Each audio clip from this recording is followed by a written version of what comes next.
Hi po, on the way pala kami sa sa store ng mga fruits and vegetable, pero favorite namin na store to.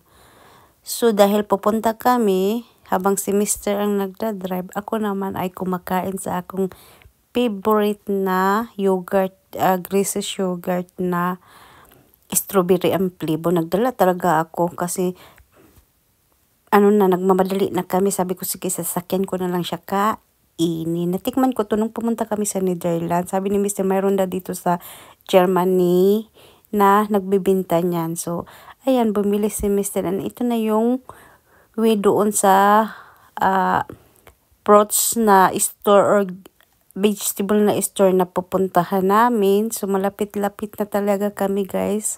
Ang ganda ng panahon ngayon, mainit. So, pwedeng mag-t-shirt na.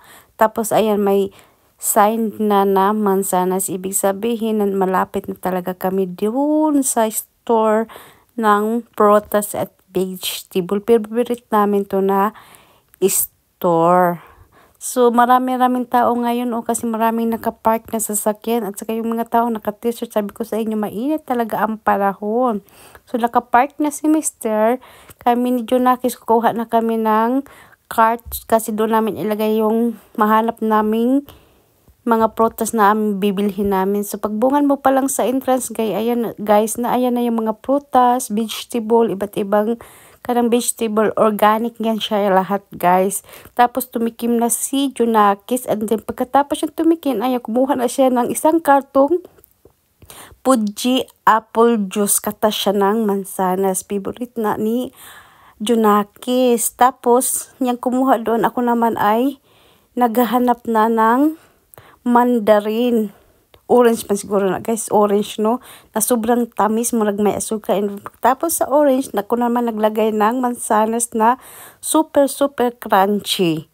And then pagkatapos, dito naman ako sa mandarin na sobrang tamis na may asukal. Hindi ko alam sa sobrang tamis, guys. Tapos marami akong natikman dyan. And then pagkatapos sa sides, guys, sa gilid, pwede kang magtikim ng iba't ibang flavor or ng prutas ba na katas. So ako, ayan nyo, una kong ininom ay ang Fuji apple na katas. And then pagkatapos dyan, sinunod ko yung strawberry na may Fuji apple mix siya nga flavor. So ayan siya, guys.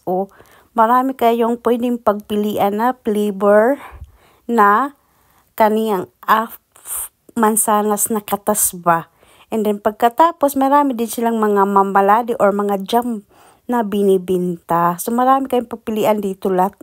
And then ayan, bumili din ako ng saging. Yung saging na galing daw sa Colombian. So, diba? Medyo mahal-mahal lang, pero okay na yan. Masarap yung mga saging nila dito. And then pagkatapos sa saging, tumingin ako sa kaniyang manim.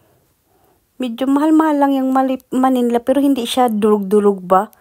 So maganda siya, pero hindi naman ako bumili dahil isa lang akong kakain. And then pagkatapos dyan, ayun, papunta na kami sa cashier dahil magbabayad na kami. So salamat sa panunood.